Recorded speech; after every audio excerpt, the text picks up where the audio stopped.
پرانے زمانے میں ایک بادشاہ زنا اور بدکاری جیسے گندے کاموں کے سخت خلاف تھا۔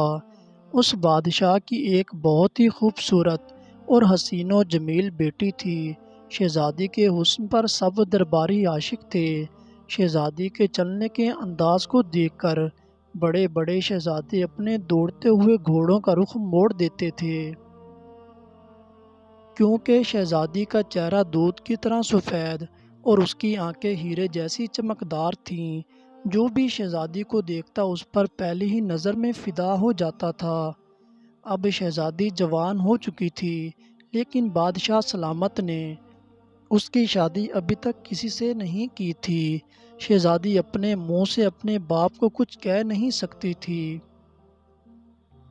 لیکن آہستہ آہستہ اس کے دل میں کسی نامحرم کے ساتھ بدکاری کرنے کی خواہش پیدا ہونے لگی۔ ایک دن شہزادی بادشاہ کی غیر موجودگی میں محل کی چھت پر گئی اور وہاں جا کر پوری سلطنت کا نظارہ کر رہی تھی کہ اچانک شہزادی کی نظر جنگل میں ایک جھونپڑی پر پڑی، جس کے آگے ایک نوجوان بغیر قمیص کے ورزش کر رہا تھا۔ اس نوجوان کے گورے جسم کو دیکھ کر شہزادی کو اس کے ساتھ زنا کرنے کی خواہش پیدا ہوئی، لیکن بادشاہ سلامت نے شہزادی کو محل سے باہر ایک بھی قدم رکھنے کی اجازت نہیں دی تھی۔ شہزادی تلوار بازی اور نشانے بازی کی بھی بہت ماہر تھی۔ ایک رات بستر پر لیٹے ہوئے شہزادی اس نوجوان کے ساتھ بدکاری کرنے کے منصوبے بنا رہی تھی کہ اچانک اس کے ذہن میں ایک ترکیب آئی اور اس نے اپنی میان سے تلوار نکالی اور محل کے دروازے پر پہنچ گئی۔ جب سپاہیوں نے شہزادی کو روکنے کی کوشش کی تو شہزادی نے اسی وقت ان دونوں کی گردن اتار دی اور خود محل سے نکل کر اپنے گھوڑے پر سوار ہوئی اور اس جھونپڑی کے دروازے پر پہنچ گئی۔ جھونپڑی کے دروازے پر پہنچی تو گھوڑے کی آہٹ کو سن کر اس نوجوان کی آنکھ کھل گئی اور وہ نوجوان بہت ڈر گیا کہ آخر اس وقت کون ہو سکتا ہے۔ جیسے ہی اس نوجوان کی آنکھ کھلی تو اس نے اپنے سامنے شہزادی کو پایا۔ اس کے بعد شہزادی نے اس کی گردن پر تلوار رکھی اور اسے کہنے لگی کہ تمہیں میرے ساتھ زنا کرنا ہوگا۔ نوجوان بڑا حیران ہوا کہ پوری سلطنت میں صرف میں ہی اس کام کے لیے ملا تھا۔ تو شہزادی نے کہا کہ جب میں نے تجھے ورزش کرتے ہوئے دیکھا تو میں تیرے جسم کی دیوانی ہو گئی اور میرے اندر تجھ سے زنا کرنے کی خواہش پیدا ہو گئی۔ پھر میں نے ٹھان لیا تھا کہ تجھ سے اپنی خواہش پوری کر کے رہوں گی۔ پھر شہزادی نے اپنے متجر سے اس کے کپڑے پھاڑ دیے اور اس کے ساتھ بدکاری شروع کر دی۔ ساری رات اس نوجوان کے ساتھ زنا کرنے کے بعد وہ محل میں پہنچ گئی۔ جب صبح ہوئی اور بادشاہ کی آنکھ کھلی تو وزیر نے بادشاہ سلامت کو بتایا کہ حضور محل کے دروازے کے 2 سپاہی دروازے پر مرے پڑے ہیں۔ بادشاہ یہ سن کر بڑا حیران ہوا کہ 2 سپاہیوں کو کون مار سکتا ہے۔ پھر بادشاہ نے سوچا کہ شاید کوئی ڈاکو آئے ہوں گے اور انہوں نے مزاحمت کر کے ہمارے 2 سپاہی مار دیے۔ لیکن جب دوسری رات ہوئی تو پھر شہزادی اپنی تلوار لے کر دروازے پر گئی اور پھر 2 سپاہیوں کو مار کر وہاں سے اس نوجوان کی جھونپڑی میں گئی اور ساری رات اس کے ساتھ بدکاری کرتی رہی اور پھر اندھیرا ختم ہونے سے پہلے محل میں لوٹ آئی۔ دوسرے دن بھی بادشاہ کو خبر ملی تو بادشاہ بڑا حیران ہوا کہ آخر ہر رات ہمارے سپاہیوں کو کون مار رہا ہے۔ انہی سوچوں میں پریشان بادشاہ بیٹھا ہوا تھا کہ وزیر نے خبر دی کہ بادشاہ سلامت شہزادی گر کر بے ہوش ہو گئی ہے۔ جب شاہی حکیم کو بلایا گیا تو اس نے بادشاہ سلامت کو اکیلے میں آ کر بتایا کہ شہزادی حاملہ ہو گئی ہے۔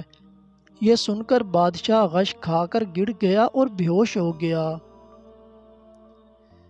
ہوش آنے پر بادشاہ نے شہزادی سے پوچھا تو شہزادی نے صاف انکار کر دیا اور کہا کہ مجھے تو کسی مرد نے چھوا تک نہیں۔ لیکن بادشاہ کو معلوم تھا کہ شہزادی جھوٹ بول رہی ہے۔ بادشاہ شہزادی کو کچھ کہہ بھی نہیں سکتا تھا کیونکہ وہ بادشاہ کی اکلوتی بیٹی تھی۔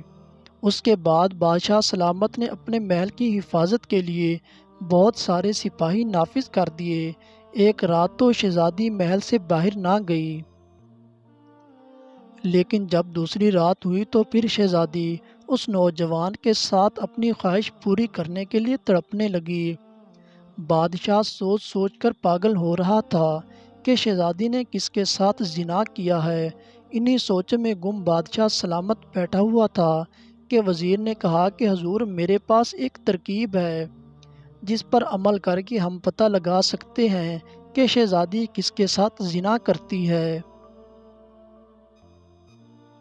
بادشاہ نے کہا کہ وہ کون سی ترکیب ہے جس سے ہم اس بدبخت کا پتہ لگا سکیں۔ وزیر نے کہا کہ بادشاہ سلامت، آپ کو شہزادی کی حرکات پر نظر رکھنی ہوگی، کیونکہ مجھے لگتا ہے کہ شہزادی محل کے دروازے سے باہر جاتی ہے، کیونکہ محل میں موجود کوئی آدمی بھی یہ کام نہیں کر سکتا۔ اس کے بعد بادشاہ سلامت نے شہزادی کی حرکات پر نظر رکھنا شروع کر دی۔ جب رات ہوئی تو شہزادی پھر اس نوجوان سے اپنی خواہش پوری کرنے کے لیے تڑپنے لگی، اور اس نے اپنی میان سے تلوار نکالی اور چپکے سے محل سے نکل گئی۔ لیکن بادشاہ کو معلوم ہو گیا کہ شہزادی کسی سے باہر زنا کرنے کے لیے جاتی ہے۔ اس کے بعد بادشاہ گھوڑے پر سوار ہو کر باہر نکلا اور شہزادی کا پیچھا کرتے کرتے اس جھونپڑی کے دروازے پر پہنچ گیا۔ جیسے ہی دروازے پر پہنچا تو دیکھ کر بادشاہ سلامت کے پیروں تلے سے زمین نکل گئی، کیونکہ شہزادی اس نوجوان کی گردن پر تلوار رکھ کر اس کے ساتھ زنا کر رہی تھی۔ پھر جب بادشاہ سلامت شہزادی اور نوجوان کو لے کر محل میں آیا تو بادشاہ کے ایک بزرگ وزیر نے کہا کہ بادشاہ سلامت، اگر آپ برا نہ مانیں تو ایک بات کہنا چاہتا ہوں۔ بادشاہ نے کہا کہ کہو، کیا بات ہے؟ وزیر نے کہا کہ بادشاہ سلامت، آپ یاد کریں کہ آپ نے زندگی میں کبھی کسی نامحرم لڑکی کے ساتھ زنا کیا تھا۔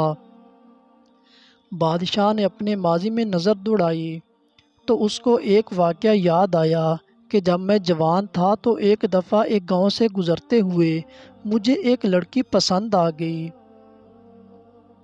اور میں نے اس غریب کی بیٹی کے ساتھ زبردستی زنا کیا تھا اور پھر وہاں سے چلا گیا، لیکن اس کے بعد میں نے اس گناہ کی توبہ نہیں کی۔